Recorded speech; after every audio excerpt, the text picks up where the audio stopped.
Le 1er octobre, pour un bon nombre de personnes, ça n'évoque pas grand-chose. C'est un jour ordinaire. Mais pour certains, comme moi, le 1er octobre, c'est un jour qui a une importance que vous ne pouvez pas imaginer, toi qui m'écoutes. Le 1er octobre me fait toujours penser, me ramène toujours à Kigali, au Rwanda, en 1990. Mais toi qui m'écoutes, tu peux te demander qu'est-ce qui s'est passé ce 1er octobre 1990 au Rwanda, à Kigali. Mais je vais te dire, c'est pas uniquement à Kigali. Moi, je me trouvais à Kigali, mais ce jour du 1er octobre 1990, pour tous les Rwandais qui étaient au Rwanda, ce jour a marqué d'une façon irréversible leur vie.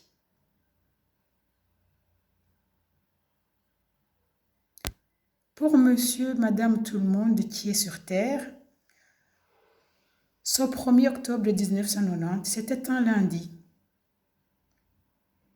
Un mois de 31 jours. Un mois qui s'est terminé un mercredi. Un mois où il y a eu 4 week-ends.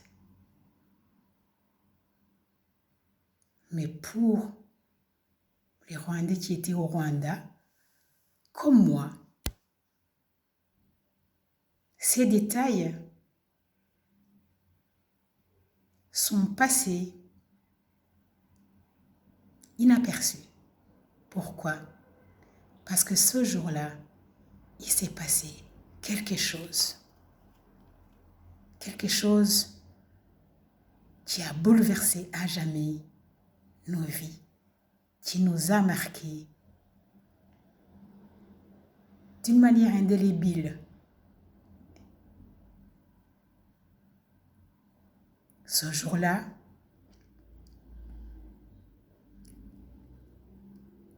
au Rwanda, moi, je me rappelle, je suis allée au travail comme tous les jours.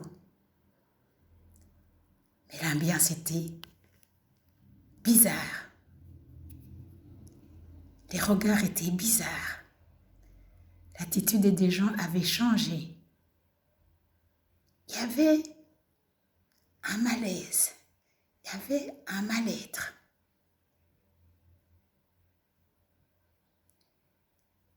Mais personne ne pouvait l'expliquer. Personne ne pouvait le dire clairement. Les gens qui avaient l'habitude de marcher convenablement, ils avaient courbé les chines. Les gens évitaient le regard. Les gens chuchotaient. Il y avait quelque chose. Mais c'est quelque chose qui fait peur. Qui te fait raser les murs. Il y a quelque chose. Je suis arrivée au bureau, au travail. Je n'ai pas tardé à savoir c'est quelque chose. Ça chuchote, il y a un bruit diffus. Il y a des regards qui te regardent méchamment. Il y a des regards qui te fuient. Des visages qui regardent le sol. Mais d'autres qui te fixent comme s'ils allaient te tuer avec leur regard. Et qu'est-ce qui s'est passé, vous savez? Ça chuchotait. Inyenzi zateye. Les cafards ont attaqué le Rwanda. Mais ça ne se disait pas haut. Ça chuchotait. Ça chuchotait. Pour certains, Inyenzi,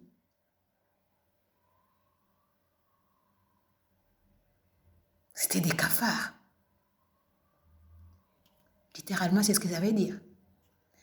Pour ceux qui connaissent l'histoire du Rwanda, Inyenzi, ce sont les Tutsis chassés en 1959 qui sont exilés en Ouganda, au Burundi. Et c'est eux qu'on appelait Inyenzi. C'était des ennemis du Rwanda. Et donc ces Inyenzi avaient attaqué le Rwanda. Mais pour nous qui étions au Rwanda, bizarrement, on se disait, mais oui, on entend, ils ont attaqué. Mais comment est-ce que ça me fait courber les chines? Comment ça se fait que les gens chuchotent? Comment ça se fait que les gens me regardent bizarrement? Que mon voisin me regarde bizarrement? Qu'il y a une violence contenue chez certains dans le regard, dans les gestes, dans les attitudes. Et il y a d'autres qui n'osent plus te regarder, qui fuient, qui rasent les murs, qui se font discrets. Et moi, bien sûr, j'étais habituée à la fameuse Akazu de Habyarimana et de sa femme, le président du Rwanda. J'étais habituée à ce que cette fameuse Akazu, qui détenait la vie et la mort des Rwandais, j'étais habituée de ses abus. Je ne prenais pas la mesure, je ne comprenais pas l'ampleur de cette chose, l'attaque d'Inyenzi, le 1er octobre 1990. Eh bien, je suis arrivée à mon bureau et un collègue que je côtoyais tous les jours, il me dit, mais qu'est-ce que tu fais ici? Je le regarde. Je ne comprends pas. Il continue.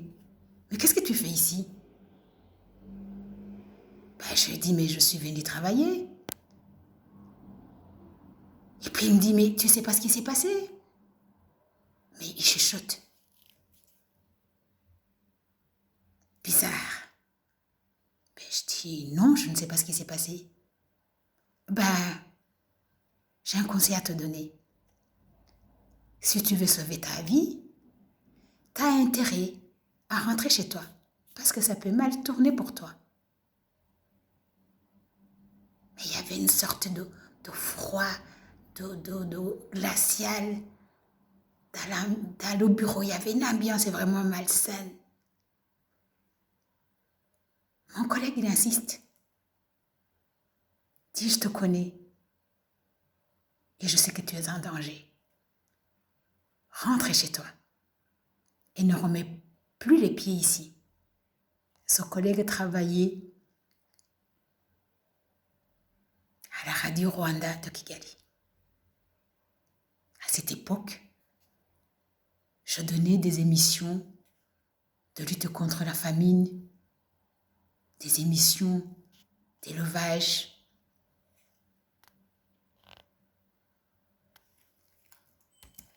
Mon collègue a insisté. Mais comme je savais que ce genre de conseil quand quelqu'un, parce que cette personne était proche de l'Akazu. Akazu, ce sont les habitants de Ruhengeri, Gisenyi, les proches de Habyarimana, leurs amis. C'était ça, Akazu. Quand quelqu'un d'Akazu te disait ça, il fallait vraiment prendre son conseil au sérieux. J'ai trouvé un prétexte. Je suis allée voir mon chef direct. Je lui ai dit, écoute, je ne me sens pas bien. Je voudrais prendre un jour de congé. Il m'a dit, ok, vas-y. Je suis repartie chez moi. Mais il y avait quelque chose vraiment qui planait au-dessus de la tête des gens. Je suis rentrée et les chuchotements ont continué. Partout, partout, partout, partout, partout, partout, partout. Il y a des athées, il y a des athées, il y a des athées, il y a des athées. Et depuis ce jour, cette épée de Damoclès, ce froid glacial, cette chose qui plane au-dessus de toi, mais qui est très menaçant, ne s'est pas arrêtée. Cette chose a continué à grandir et à grandir et à grandir jusqu'à prendre des formes terribles le 7 avril 1994. C'était mon partage du 1er octobre 1990. Un jour décisif dans ma vie.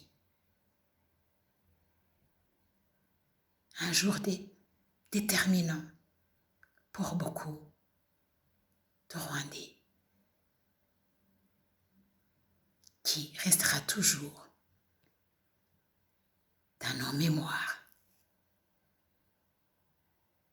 Mais ce que je peux dire, c'est qu'aujourd'hui, en 2020, le 1er octobre 1900, ce jour du 1er octobre 2020, cette chose a disparu. Elle a disparu.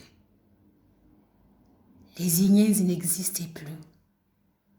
Et on peut marcher tout droit. Il n'y a plus d'Ignains. Il y a des Rwandais. Fiers d'être Rwandais. Des Rwandais qui ont chassé cette chose. Même s'il y a eu des morts, il y a eu les Tutsis ont payé de leur vie. Mais aujourd'hui, il n'y a plus d'Ignains. Il y a des Rwandais qui luttent pour que cette chose qui a emporté autant de vies ne revienne plus jamais. Que personne ne marche courbé, que personne ne soit pas dévoré par cette chose horrible qui planait au Rwanda le 1er octobre 1990. Un grand merci à ceux qui ont chassé ce truc, cette horrible chose qui nous permet d'être debout et d'espérer et d'aimer la vie pour toujours. Toi aussi qui m'entends, que tu sois rwandais ou pas, que cette chose ne t'arrive jamais.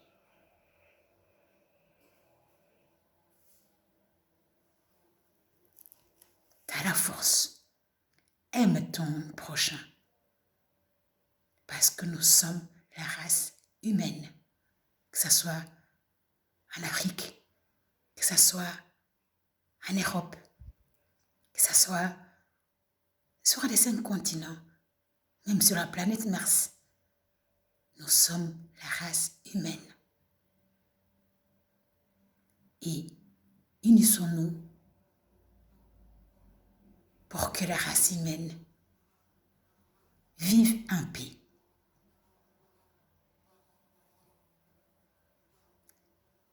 Et je suis heureuse que cette chose ait quitté le Rwanda. C'était mon souvenir du 1er octobre 1990. Ignains n'est plus. Et les Rwandais sont des Rwandais partout. dans le monde.